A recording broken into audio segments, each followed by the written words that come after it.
Right. Good afternoon, everybody. I hope you can hear me.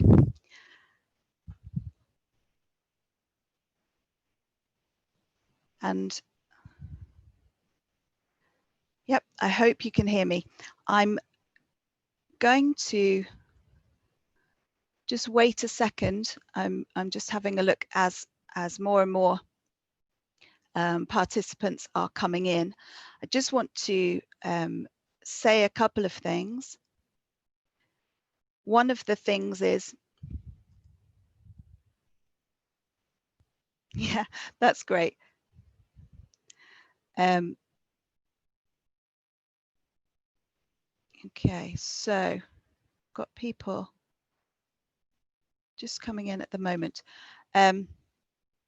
Somebody's saying that chat is disabled. I haven't disabled that.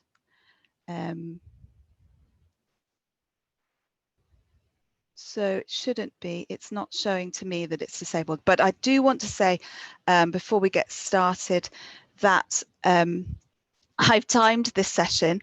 It is going to be very full. And if you have what I'd like to do, please, I can't promise that there'll be time for questions at the end, but if there are questions about the presentation, could those go into the Q&A, please? And could anything that you want to say between yourselves, I know people like to make use of chat to see who's here, could that could go into the chat rather than into Q&A. I won't be monitoring the chat while I'm speaking for obvious reasons. I don't know why chat's not available. It's not something I've disabled, but I do think that I'll take questions on the Q&A if there's time, but mostly it's going to be getting started with the presentation. If I have to look at too many other things while I'm talking, then we haven't got a hope. So I'll get started now. I've heard from you, and thank you very much for saying that you can hear the audio. So that's really good.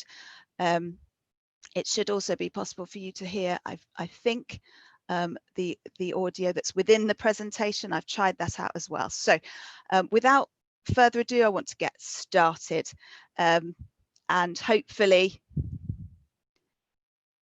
oh, that's great. All right, I shall stop looking at Q&A until the end, and if we have time and there is the opportunity to answer any questions that you've got on the presentation, I'll do that at the end. Okay. Right, welcome everyone to this session. My name's Rachel Hawkes. I'm currently seconded from my school for 3 days a week to work as co-director at NCELP. As you can see on the bottom right-hand corner of the screen there, the National Centre for Excellence for Language Pedagogy. You can see why we needed an acronym, because that doesn't roll off your tongue unless you practice a lot. So I'm co-director at NCELP at the moment, and in this presentation, I'm going to talk about reflections that I've had on the basic 3 Ps of language teaching after my 2 years work on this project. We don't have ages, we don't have long, so I'm going to focus on 10 really practical ideas that anybody can apply immediately to their lessons. And I'm going to finish up by signposting access to loads more resources that are also freely available to teachers. Before I get fully underway, I do want to take a minute to shout out to the NCELP team for all the hard work and dedication that's gone into this project so far, in particular with reference to the resource creation side of things. A lot of people contribute to the resources. Well, when I say a lot, what I mean is it's more than me, and so it's a small team, but I want to give a shout out to all the NCELP resource developers, and obviously my colleague Professor Emma Marsden, Director of NCELP. Really importantly as well, I need to thank all of the lead and hub school teachers who started trialling the resources that you're going to see. They started trialling them around 18 months ago. And many of those teachers have now adopted the scheme of work in year 7, and some of them are teaching it in year 8. as well. So we're really grateful to them because we get a lot of QA and a lot of feedback from them along the way. So let's get started without any further delay. Okay, 3 Ps then. Just want to set the scene for the structure of this session. It's worth starting by mentioning the 3 strands of language knowledge that are foundational and fundamental to beginner learners. And by that, I mean phonics, vocabulary, and grammar. I've used this image a lot of times now to represent the relationship between the strands.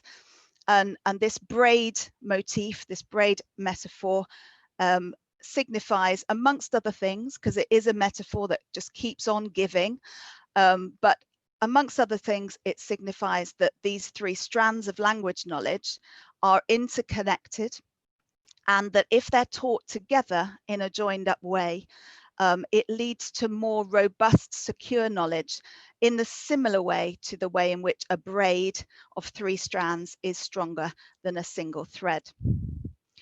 And then if we look at the 3 Ps, the 3 elements to building up language knowledge, you'll see immediately that I'm kind of suggesting here that they're not equally weighted in terms of time that we want to give over to them. So that presentation is what happens at the beginning of the process, but it's the shortest phase. Production might seem less significant than you might have expected, but I think that's just a question of definition, because in practice here, I'm including practice in recognition, practice in receptive recall, so comprehensive recall, and practice in productive recall across phonics, vocabulary, and grammar. So I'm differentiating between scaffolded production practice and free production tasks, where students at the end of a process draw on any and all of the language that they know in order to respond to an open question. And we'll come back to that a little bit later as we go through the ideas. So 10 practical ideas for presentation, practice, and production. And we're looking at the intersect between the 3 Ps and PVG, so phonics, vocabulary, and grammar. So 3 of the ideas that I'm going to share relate to the presentation phase, 6 of them relate to the practice phase, and one relates to the independent production phase.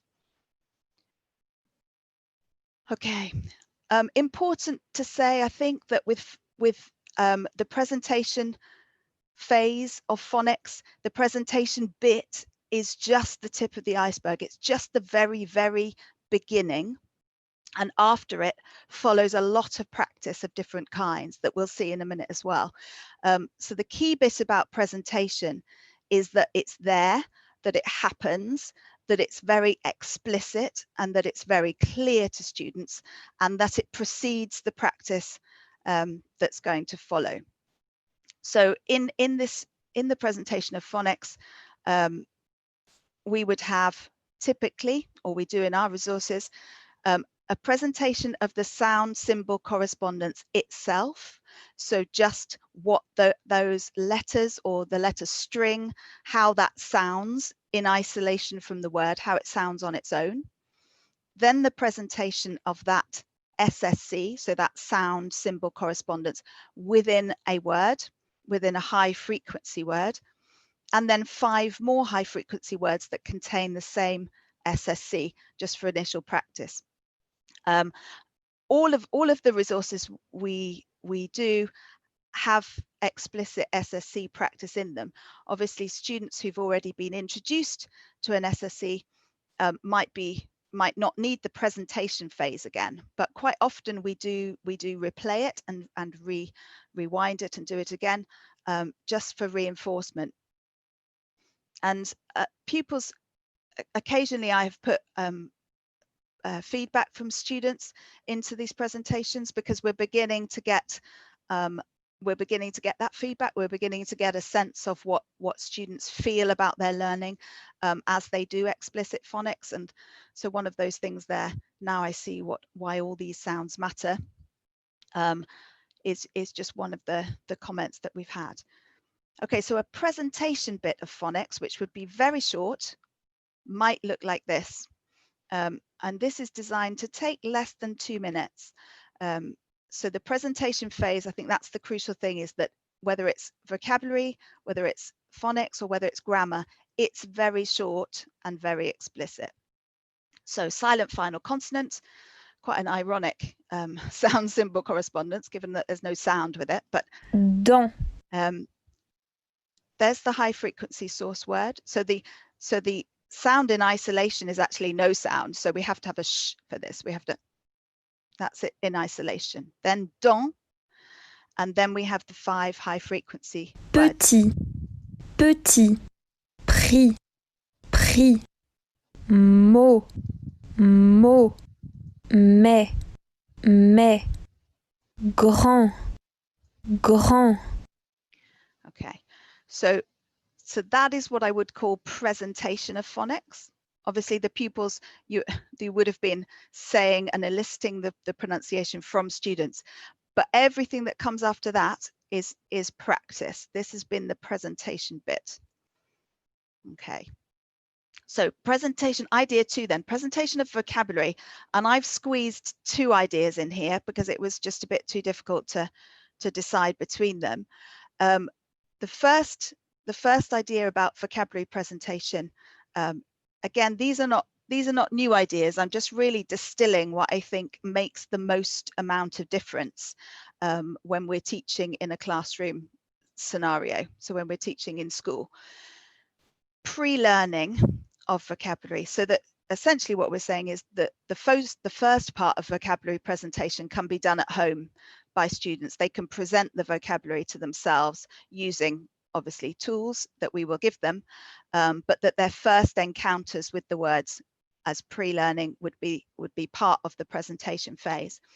We wouldn't assume within that they would then come to the lesson and totally know those words, but that would be a very, very, very definite and significant element of the presentation phase. On the right-hand side of the screen, you can see, well, hopefully you can see it. It's a little bit small, but just to flag up that they exist. To help students structure their vocabulary presentation phase at home, we have an audio track, an audio assisted learning homework that they can listen to and follow the steps on. And then at the end of that, they spend another 15 minutes working with Quizlet. Second vocabulary presentation idea is that it can be most effective for students to have the words presented for the first time with the English meaning and the new language meaning together, as opposed to other alternative presentation methods which might involve pictures. And this is because in lots of high frequency language, it isn't very straightforward to find a picture. A lot of high frequency language is a pronoun or a preposition or an adverb, and or high frequency verbs that have many different meanings, and actually finding a picture that adequately expresses that without any ambiguity can be tricky. Getting pupils to guess isn't helpful in the first presentation.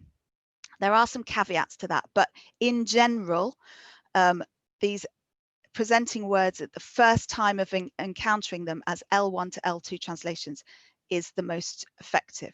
So those are the 2 vocabulary presentation ideas. I've counted that as just 1.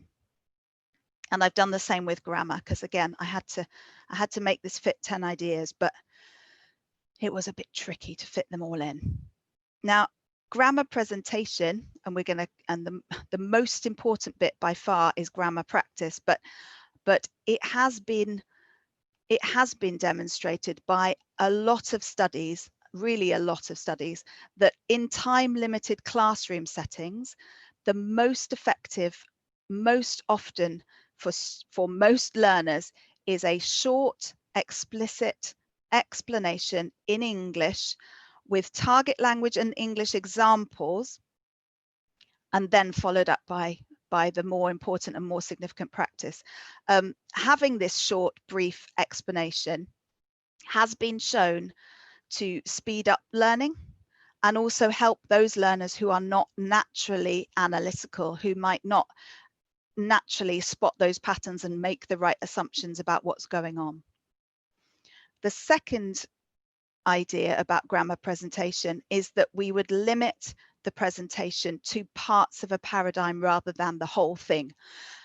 So for example, in adjectival agreement, we would really stick in the first instance, in the first lesson, in the first week, the first time they encounter that pattern, that feature, to one type of regular adjectival agreement, which would preclude us doing colours all at once, for example, because colours in most languages will expose you to 2, 3, 4, 5 different ways of adjectival agreement.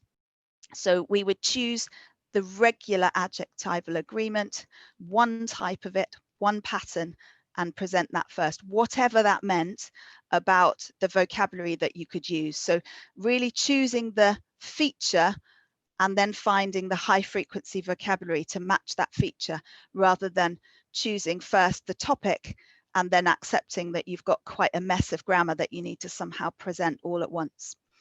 The reason for part paradigms and not full paradigms is that learners can only pay attention to so much at one time. So establishing really accurate and reliable knowledge of just a pair of features. So one form contrasted with another in order to make the difference really stand out. So it might be, for example, two persons of a verb. So joue versus jouant would be contrasted together, not with all of the rest of the persons in the mix as well. Okay, so there's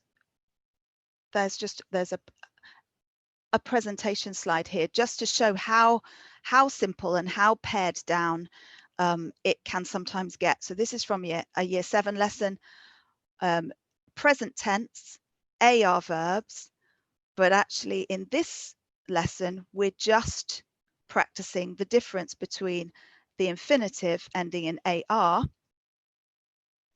and the third person singular ending in A. So that is all that would be presented before there would be practice. Straight after that, there'd be practice of that language to contrast the infinitive AR endings with A and relate that to meaning. What does that mean when we have AR on the verb? What does it mean when we have A on the verb? Without dealing with the I and the you and the we forms at that stage. Okay, so practice stage now. That was the 3 presentation thoughts. Practice now, again, ideas 4 and 5 are going to be relating to phonics.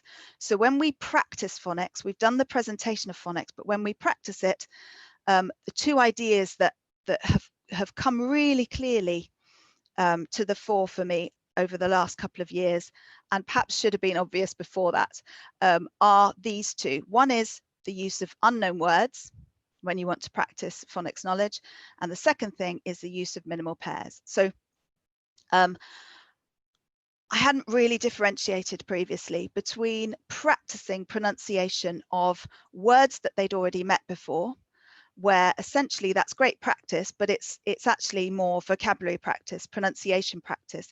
It's not actually practicing the phonics knowledge that they have. In order that they practice that knowledge, they need to be applying it to brand new words that they've never pronounced off the page or never heard pronounced previously. So that is a really important one. And when we want to practice and we need unknown words, again, what can those sources of words be? Well, obviously quite a lot, but if we're ever stuck for sets of words that we can use for unknown words, then some standard ones are place names, people's names, names of other things from the target language culture, such as bands, music groups, surnames even of the football team, or board games, anything pretty much. that has got those particular sound symbol correspondences that you want to practice. And also cognates, because not previously taught, so unfamiliar cognates will always give students that element of cognitive conflict where their brains will be screaming at them to pronounce it in an English way, and they will need to they'll need to suspend their English pronunciation rules in order to bring the foreign language rules that they know, the sound spelling correspondence rules that they know, to the fore. So that's that, unknown words, and then minimal pairs, which I will come to because it's easier to just show that rather than talk about it in advance. So a couple of examples then of this is place names. This is a range of different SSC that we're revisiting. It's a listening activity for transcription. You basically, with phonics in your practice activities, you have either read aloud or you have listen and transcribe type activities. And that's really how you both practice and assess that knowledge. So we would listen and write down the SSC that's missing. Kreuzlingen, Steckborn, Radolfzell, Allensbach. Okay, and then we would check them. And obviously, it's quite a quick task to do. It can be followed up with things that students already know how to say, like the country names around the outside. I mean, I've chosen this one because the Bodensee is lovely. It's also very interesting that it lies within 3 countries. It's got some cultural interest, and the whole lesson, in fact, was based in this area. This was just the phonics activity to get us started. But wo liegt Friedrichshafen, for example, can just practice again saying those words out loud that they have just heard. Quick one on French names. These are some popular French names that look like names that students might recognize from English, but they are likely to have a different pronunciation. Students will already have learnt and practiced in the presentation phase the hard G sound and when it happens, and the soft J sound. And they will try, first of all, to pronounce these with a partner. So they're going to read them off the page and then listen and check to see if they've got them right. So quite simple to design activities, but the important thing being that the words are unknown. Okay, so minimal pairs are 2 very similar sounding words that just have one phoneme that's different, and they have different meanings. So we have sheep and we have ship. And these aren't that easy actually for non-native English speakers to differentiate between when they speak, and sometimes also when they hear and understand. We have those minimal pairs in the new languages we're teaching students, obviously. And here's an example that we'll just have a go at.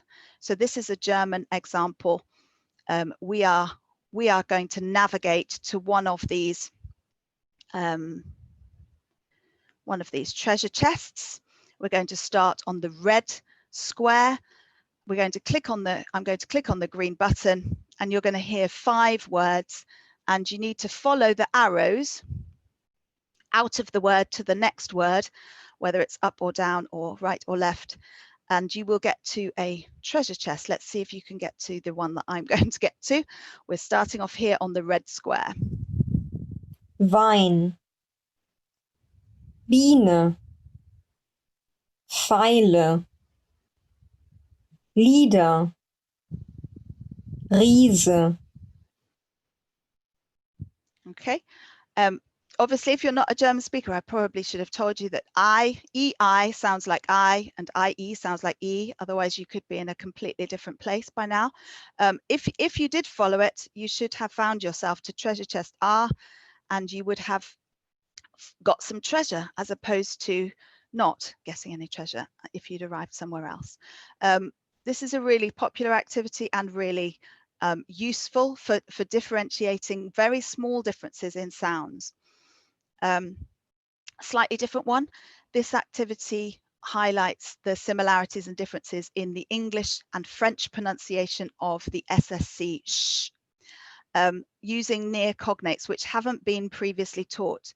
So what students have to do first is read the word aloud and imagine how it would be pronounced in English. So this first one's obviously quite easy. They read aloud the word chef. That's the word that we use. Is it the same as it would be pronounced in French? Well, they haven't been taught the French word for chef, but they know that the French CH is always pronounced sh. So they will say chef. Okay, so it will be chef in French too. That means it's going to be the same in English and French, and then we would have a listen and check activity to make sure. Obviously, chocolat, they can pronounce the French because the French is regular. The English is the language here that is irregular, but also it's about language awareness too, because the reason that we have two pronunciations is that we have adopted these words, we've absorbed these words into English from French, and those are the ones that have retained the French pronunciation, of course. Okay, so practice 6 and 7. These are our vocabulary practice activities, and here I've put as I really wanted to draw out here. There are so many ideas, but it is about the ones that make the biggest amount of difference to our practice. So systematically revisiting the vocabulary that we've taught over and over again through a year is probably the #1 way to strengthen the reach and impact of any scheme of work in any department anywhere. And it's tricky to do this in a planned way. You know, how many of us would know from the schemes of work that we're currently using how often a child has met and practiced a particular word in a particular given year and the year before and what's coming up the year after? That our planning is not that systematic, word down at word level. And it is really tricky to do this in a planned way, starting from scratch. It's time consuming above all else. What a head of department, to cut to the chase, what a head of department could do, or what any teacher could suggest to the rest of their department, is that every week's teaching could include at least one activity, a standalone activity, because then it won't mess up the rest of your scheme of work, but a standalone 5-minute revisiting vocabulary activity for the vocab that you taught 3 weeks ago and the vocab that you taught 9 weeks ago. And the science behind, is it 3, is it 4, is it 5, that's not defined, that hasn't been universally proven. It's more about the need to keep revisiting and not revisit with too much time that's gone past, because then it will be like teaching again rather than revisiting, and not to do it immediately always the next lesson, which is something that I think we all do. We all revisit what we did the lesson before in the lesson after, and there's no problem with that, but it's the other stages, it's the 3 weeks ago, the 9 weeks ago, that are the ones that get missed, and then more language is forgotten as a result of that. So so these standalone activities would also be quite a variety. So they would include receptive and productive recall. It wouldn't just be let's have a vocab test necessarily. It would be the sorts of activities that can be varied and across the modes and modalities. So across listening, speaking, reading, writing.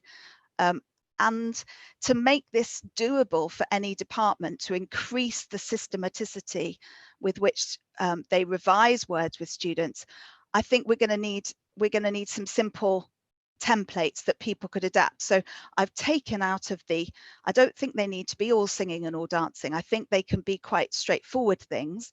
And simple templates can be used. So I've put together a few examples that I'm just going to share with you, but there are many more. I've just taken a sample. So for example, here we are embedding the meaning of new vocabulary, and we're revising some previously learnt vocabulary in sentence context. So students have to read the whole sentence, which contain familiar words. So they have learnt these words previously, and it's the words in bold that they have to translate.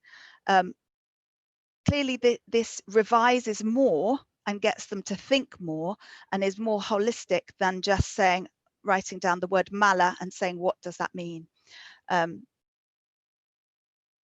For example, so there's one, and that's obviously receptive understanding, and that's in the written modality. So that's where students read and understand, but we can also do listening activities that revise vocabulary. So in this example here, the premise is that you're going to hear 4 separate words, and then an English word is going to appear on the screen, and you have to decide whether you heard the German equivalent, as it is here, of that word that comes up. So we need to do an example. So let's listen to 4 words. Später, danach, schließlich, jetzt. Okay, and now the word that you're searching for comes up, and the word is first, and students need to have evaluated by listening whether the German word for first was any one of those words that they heard. And the answer to that is actually no. And then we can, of course, elicit the German for first, which will also have been on the list of things that we want to revise. And so we get another word out of it. So in that one very, very short question, we revised 5 words because we had to evaluate, does that mean first? Does that mean first? Does that mean first? And even if they didn't quite get to the point where they were nailing what the English was for that, it's still revising the meaning, the meaning form connection in the oral modality. So with that sort of activity that takes about 3 minutes, you can revise upwards of 20 words, obviously. Okay, another type of listening here, just to show you different format. The nice one about this is that you'd first of all, because it's not blind, because you've got the English represented on the screen, you can do a pre-listening activity where you get students in pairs to try and anticipate the vocabulary that they're going to hear. They might not know all of those words, but they might know some of them. That can be fed back to the teacher. Again, that gives the teacher information about what they already know. And then you listen to they're either infinitive phrases or they're short phrases of other kinds. Hacer un cambio genial. Okay. Hacer un cambio genial, and then we know that is F.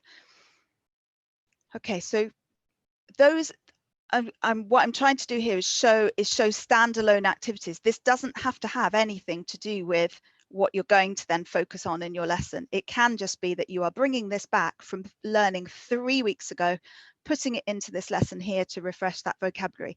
And the messages about revisiting and about revisiting once time has gone past, allowing enough time to start forgetting but not fully forget, and then elicit the meanings again.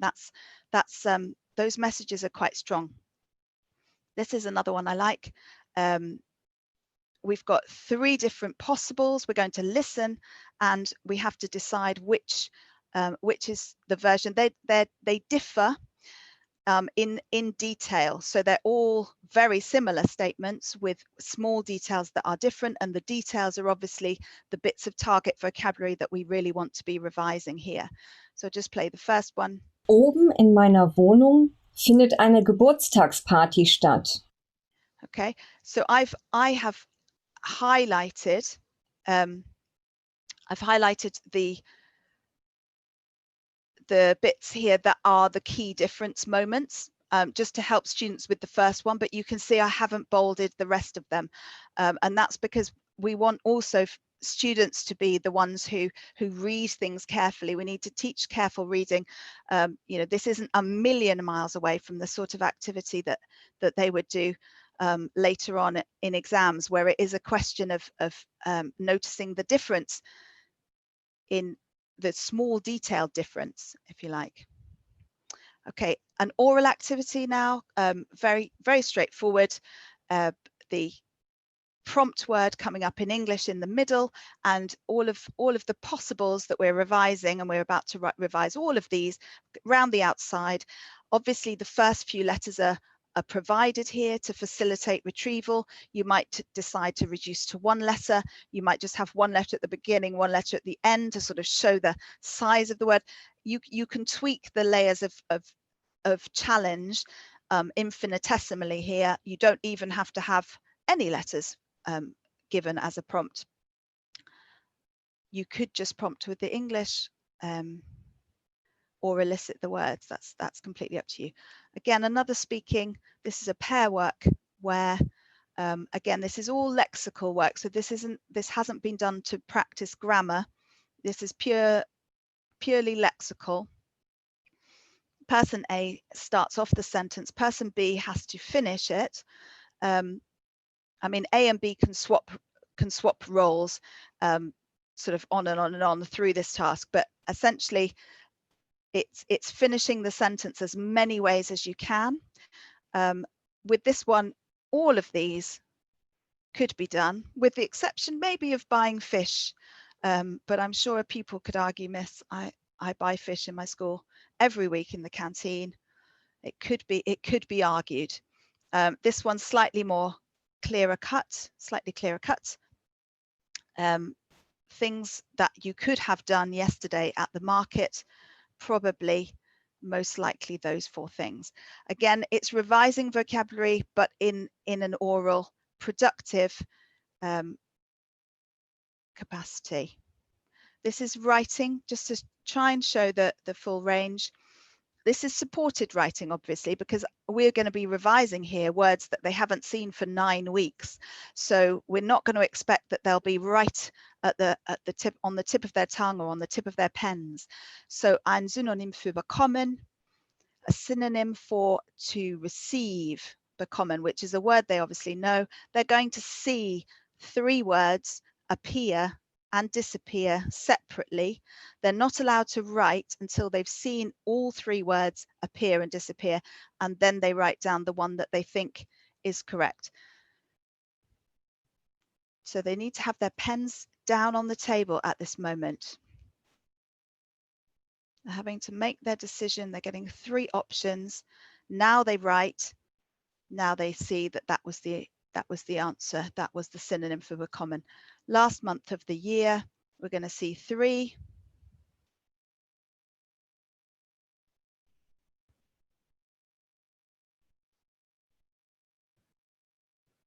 Now they get to write, and now we show them the answer.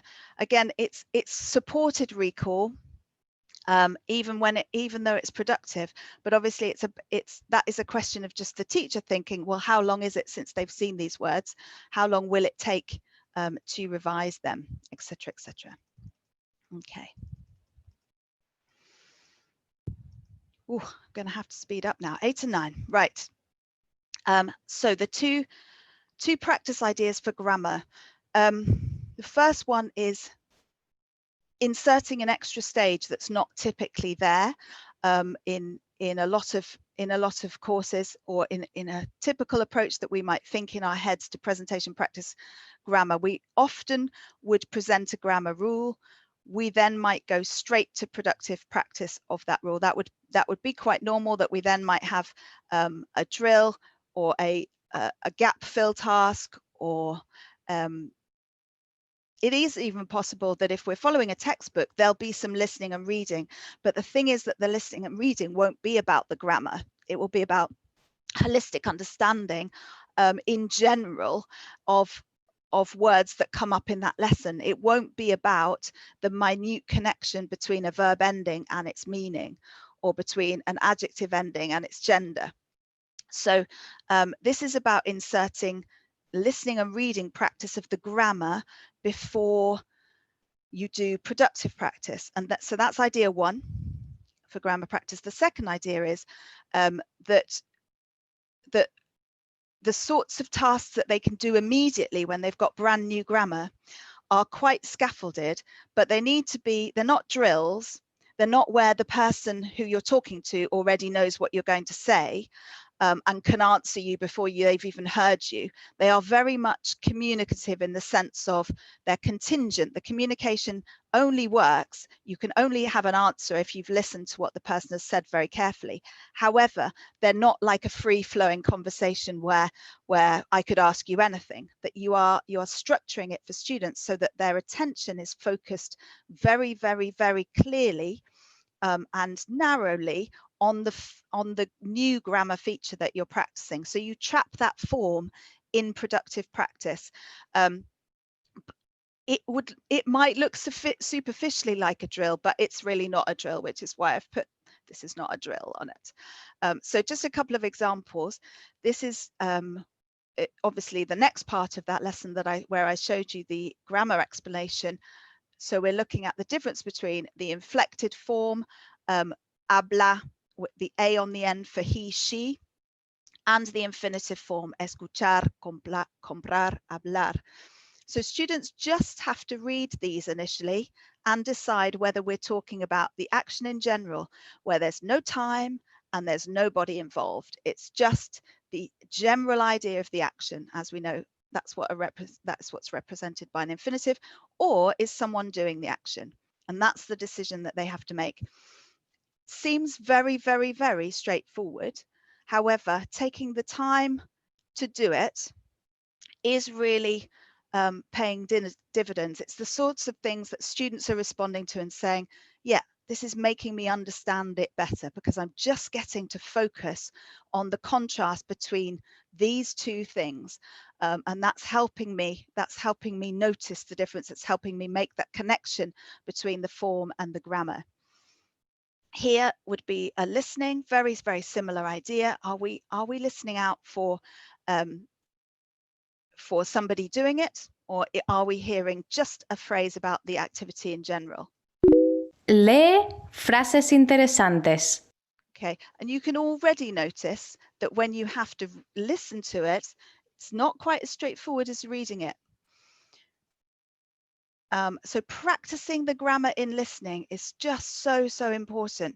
And students are saying things like this. It's helped me hear the differences in the words. So important. We know that listening later on at the end, when it comes to GCSE, is something students really struggle with. And I think that increasing the amount of input practice that we do is really vital to help with that. Here's another practice example. It happens to be lines from a poem, but that's just because this poem happened to have really great lines for practicing this grammar. Here we're differentiating between whether the verb is a verb of movement, to climb in this case, or whether it's a verb of static location, as in the case of stand. So is it steigt or is it steht? And how would pupils know? They've never seen this poem before. How would they know? They would know because of the spelling of the article. After the preposition auf, they will have been taught, and it will have been explicitly shown to them that after auf, you can either have the accusative or the dative. If it's a verb of location, you will have the dative. So therefore, they will be able to answer this question, is it steht or is it steigt? Again, we're focusing on this small contrast between two different things, two opposing things. Okay. Production then. So we're at idea 10. And I've put this here. Slow and steady wins the race rather than a case of early bird catching the worm. I think that in the early stages of classroom-based language learning, we don't need to be rushing to write paragraphs on familiar topics if the only way to get pupils there is to memorize unanalyzed chunks or use a slot fill technique into a frame or adapt a model. Here's one, adapt this. Longer, freer production will follow. They will write paragraphs, but not by half-term 1 of year 7, because they won't know all of those structures. They won't understand them. They won't have had the time to practice them all from the bottom up in the way I've just been showing. So instead, during year 7, there'll be more of the structured practice that will eventually lead towards greater automatization of the building blocks, of the individual building blocks that over time will give students the knowledge to write paragraphs or have conversations about most topics. And this is the natural outcome of learning the most frequent words really, really, really well, is that when you come to open your mouth, you will actually be able to retrieve them and put them together. For example, this is from year 8. At the end of 1 year and 1 term, students have revisited and learnt and relearnt the vocabulary and grammar such that they could reasonably be asked to write this in French without referring to their resources. So from what they have in their brains. And this translation has been really carefully constructed to trap particular grammatical features. So we're trying to get at the written production of irregular RE verbs, adjective agreement, adjective placement, and adverb placement. Now, pupils don't need to know that. They're just being asked to write that in French. But that's what's going on underneath. That's the scientific bit behind it, is that it's been constructed to practice those things which pupils have been taught and retaught and practiced and revisited. And then something that looks just a little bit freer, because it is a little bit freer, writing 2 short texts with those 2 titles of 50 to 60 words, giving them a steer to try and use these verbs, these pronouns, these prepositions, and these adverbs.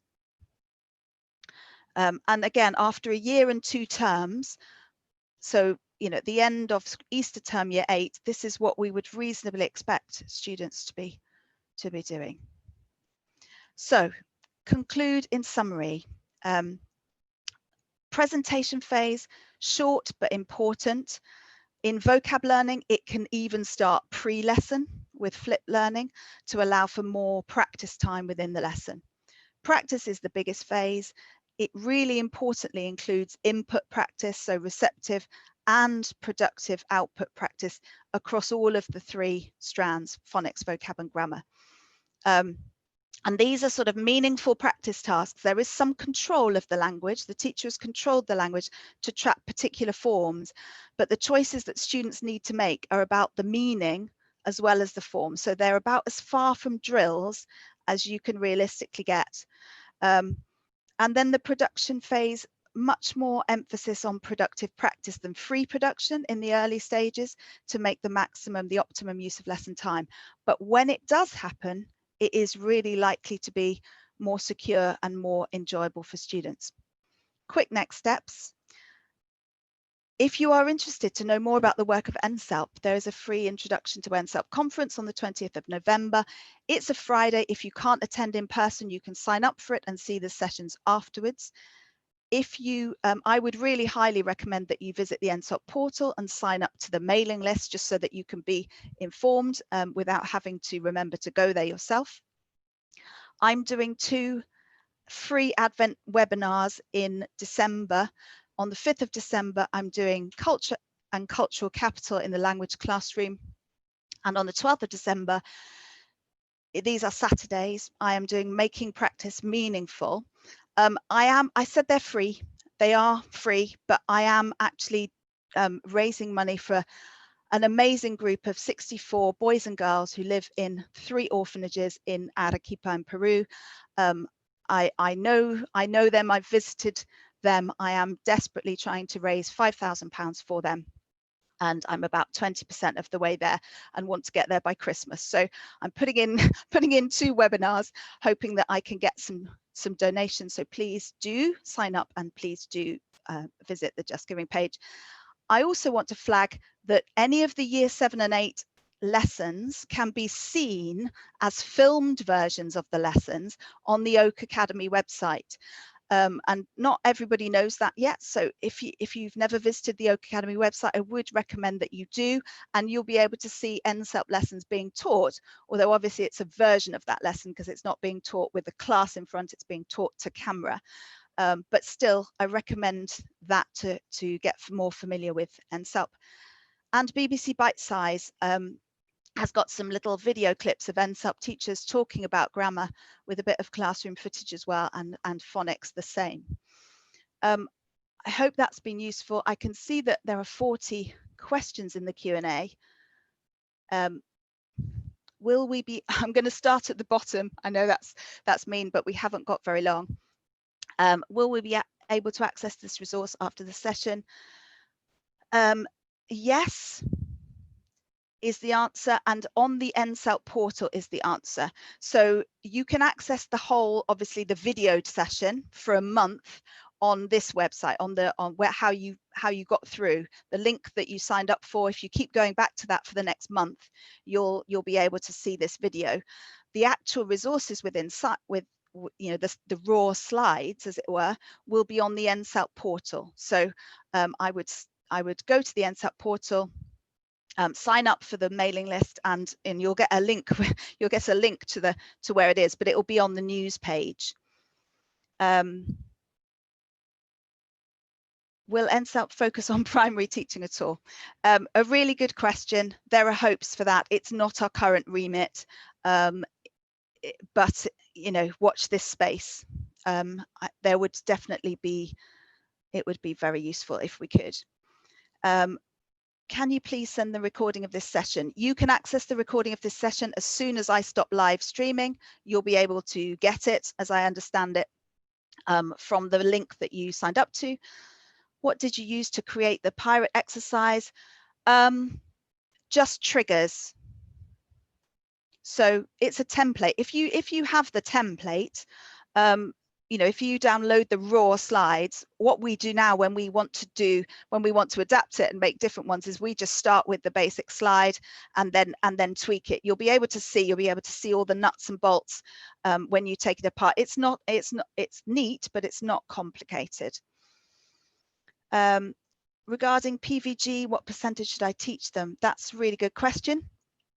We tend to have phonics for about 10 minutes at the start of a 50 to 60 minute lesson. We're creating resources that are trying to be a bit flexible and recognizing that a lesson could be between 50 and 60 minutes, but essentially the phonics is usually timed to be 10 minutes out of the lesson.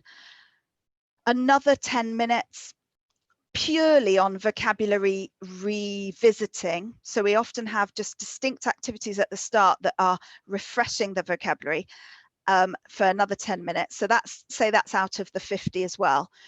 You've taken up 20 minutes now. You've now got 30 minutes for grammar, listening, reading, speaking, writing, which is also integrating the activities of, integrating the vocabulary. So you can't say that that's just pure grammar, because it's actually not. The whole strands are woven in together so that you get the words coming back time and time again. But to give you an idea, 10, 10 and 30 sort of thing. Am I sharing the shown resources? Yes, you can change the font, the color, and the text size. All of these slides that I've shown you are taken out of live lessons, live presentation, live resources that are all on the NCELP portal. They are all adaptable. You can do what you like with them. Change the font, change the color, change the animations, change whatever you like, etc., etc., etc. Right. Lots and lots of asking for the slides. And I think I probably need to stop there, because I note that I'm on again in 6 minutes time, but I probably should at least go to the loo. And if you're staying with me for the next session, then probably you should go to the loo and get a cup of tea as well.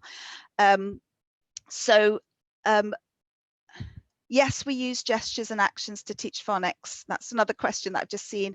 Yes, we do that. It says that under the slides.